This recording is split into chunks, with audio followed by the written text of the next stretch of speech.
안녕하세요, 전청입니다. 최근 경제 시사 관련 소식입니다.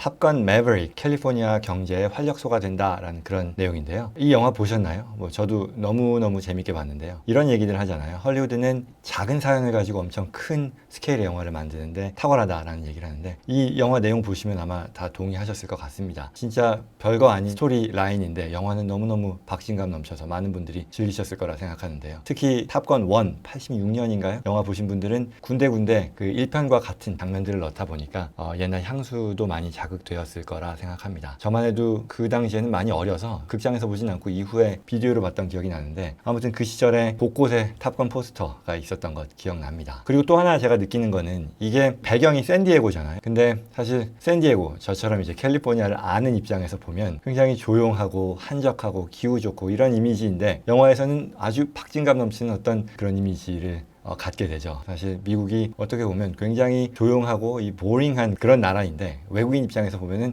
그렇게 생각 안 하겠구나. 그때 당시에 나도 그랬었던 것처럼, 그렇잖아요. 샌디에고 그 집, 그런 지역들 보면 얼마나 조용하고 또 그렇죠. 아무튼 오늘 얘기는 이 탑건 매버릭이요, 경제에 1억 5천만 불 이상의 영향을 끼쳤다라는 그런 기사입니다. 파라마운트 픽처스의 새로운 자료에 따르면 굉장히 큰 이 혜택을 캘리포니아 경제가 띠게 되었다라는 건데요. 1억 5천만 불이요, 말씀드린 것처럼. 그리고 투자 효과가 나왔는데, 이와 같은 투자 효과는요, 이 캘리포니아에 대략 2,820개 이상의 job creation, 그러니까 양질의 일자리를 창출했고요. 또 임금으로는 이게 대략 한 8천만 불이 넘는 그런 효과였다라고 하네요. 보통 이제 주요 영화가 이제 촬영지에서 촬영이 될 때 지역 경제가 굉장히 큰 영향을 받는다라고 하죠. 그리고 특히 이제 이 탑건 매버릭 같은 경우는 1편에서의 그 아우라와 그 배경, 샌디에고 해군 기지잖아요. 그리고 그 연장선상에서 만들어지다 보니 다른 곳에서 속편을 촬영할 것이라고는 상상할 수도 없었다는 그런 얘기였고요. 그래서 또 이와 같은 과정을 진행하면서 주정부 차원 그리고 해군과의 어떤 파트너십이 굉장히 큰 이 상승 효과를 냈다라고 하네요. 주정부 차원에서는 촬영지에 대한 협조도 있지만, 또 여러 가지 주 텍스 크레딧을 제공함으로써 혜택을 볼 수 있었다라고 하네요. 구체적인 효과로서는요, 지금 방금 말씀드린 것처럼 1억 5천만 불의 투자 효과, 그리고 2,820개 이상의 이 고용 창출 80 밀리언이 넘는 임금이었던 거고요. 그리고 또 3.9 밀리언이 숙박 사용이 됐다라는 거죠. 그리고 교통, 트럭 앤 카 렌털에 또 2 밀리언, 그리고 촬영하면서 발생하는 케이터링 서비스겠죠. 이게 또 한 1.4 등등이네요. 그리고 6.7이 세트장 이 데코레이션 관련해 가지고 발생했다, 그런 거니까요. 결과적으로 엄청난 효과가 있었다라는 것이고, 그리고 중요한 것은 이 내용은요, 영화 제작 단계에 있어서의 지역 경제에 미친 효과였었던 건데, 아시다시피 지금까지도 이 영화가 계속 기록적인 흥행을 이어가고 있으니 이후에 극장 산업이라던가 이런 쪽에 파급하는 경제 효과는 또 더 커지는 그런 상황이겠죠. 결국 하나의 문화 산업이요, 경제 전반에 미치는 그 효과에 대한 주목할 만한 그런 기사라고 하겠습니다.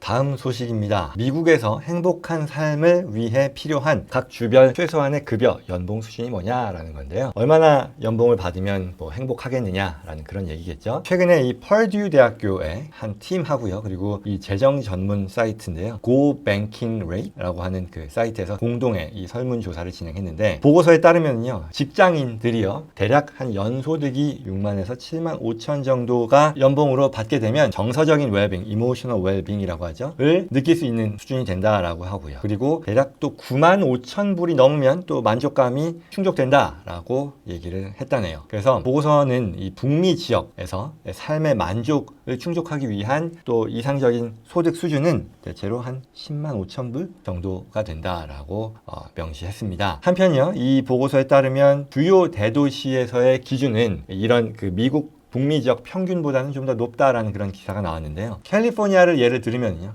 이 행복한 삶을 영위할 조건으로는 대략 14만 9천, 15만 불이네요. 더 높은 거죠. 그리고 이 정도 소득 수준이 되어야 말하자면 행복한 삶이라고 느낄 수 있는 그런 액수, 그런 얘기겠죠.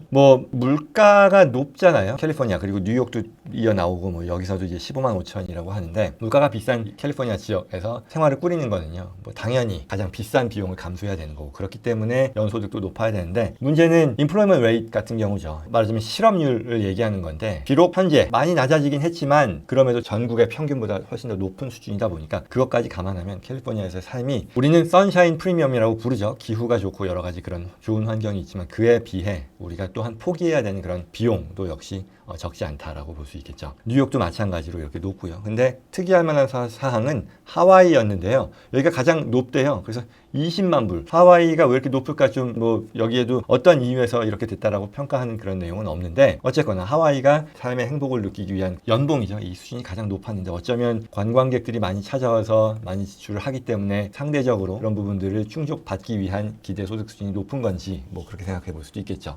아무튼 흥미로운 기사였습니다.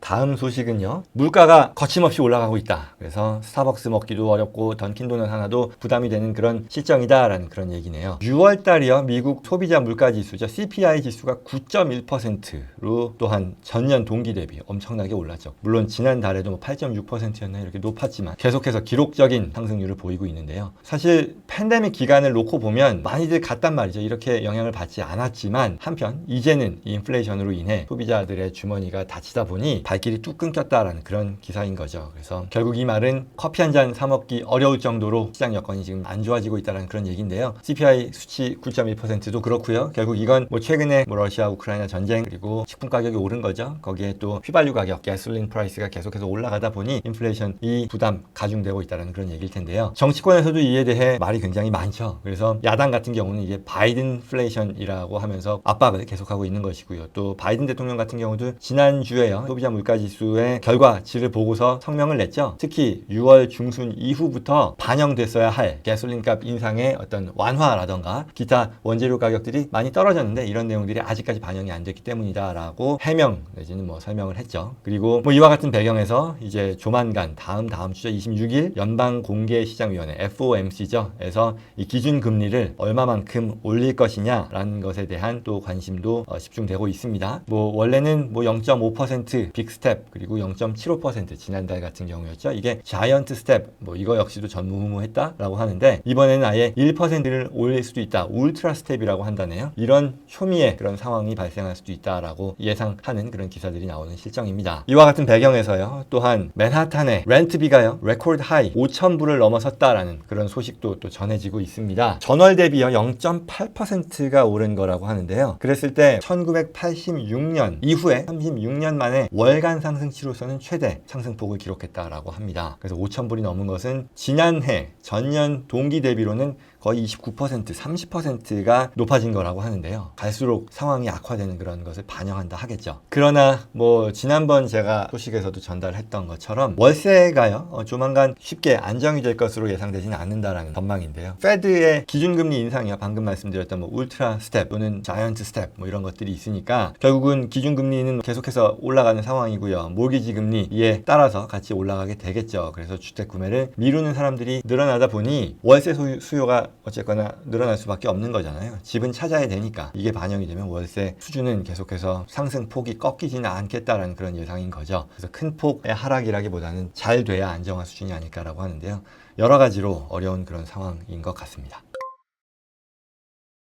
예, 다음 소식입니다. 유명 연예인, 정치인의 고령화라고 하면서요. 또 탐 크루즈가 나왔는데요. 정치에 있어서는요. 대표적으로 조 바이든 대통령 그리고 도널드 트럼프 전 대통령이 이제 2024년 대선에 또 맞붙을 수 있지 않을까라는 그런 예상이 나오고 있죠. 그때가 되면 두 분 모두 80세 전후가 되는데 뭐 이에 대해 이렇게 가는 게 맞냐라는 의견들도 나오는 상황이죠. 이와 관련해서요. 워싱턴 포스트가 최근 칼럼을 하나 냈어요. 재미있는 얘기인데 헐리우드 스타죠. 그리고 또 연예인들 뿐만 아니라 정치인들이 고령화가 되면서 이게 스태그네이션, 미국이 정체되는 그런 상황이다라는 내용의 칼럼인 거죠. 결국 미국의 정치인, 연예인 둘 다 노령화가 되고 있는데 이유는 지명도가 높고 다음 세대들이 이들을 대체할 만큼의 어떤 힘이 없기 때문이다라고 하는데 이게 결국은 뭐 따분하고 뭐 정상적이지 않은 사회의 반영이다라는 그런 얘기네요. 그리고 이게 계속해서 이어지면 뭐 세계 속에서 어떤 급변하는 그런 상황인데 정치적인 사고, 문화적인 사고가 정체되는 그런 상황이 될 테니 새로운 어떤 위험, 리스크 그리고 과제에 대해서 대처하는데